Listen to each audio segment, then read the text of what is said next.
Welcome to Let Me Fix This. Enjoy the video. You have the right gear. Now start by prepping one acetate sheet and one removable glue film. First, clean the acetate with rubbing alcohol so adhesive bonds evenly. Next, align the glue film under the acetate and use a metal ruler plus craft blade to cut both to rough size, slightly larger than the final note. You do this now to avoid trapping dust later. Once cut, set aside the backing of the glue film so the next step is ready. You'll now bond glue film to acetate. Peel only half the backing and lay that edge down to control alignment, then slowly peel the rest while smoothing with a plastic card. Apply firm, even pressure and move outward to push air and prevent bubbles. This ensures uniform stickiness and a transparent finish.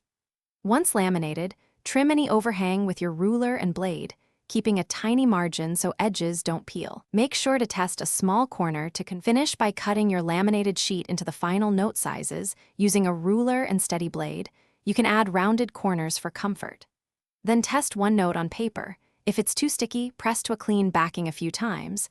If not sticky enough, the glue film may be low tack or contaminated.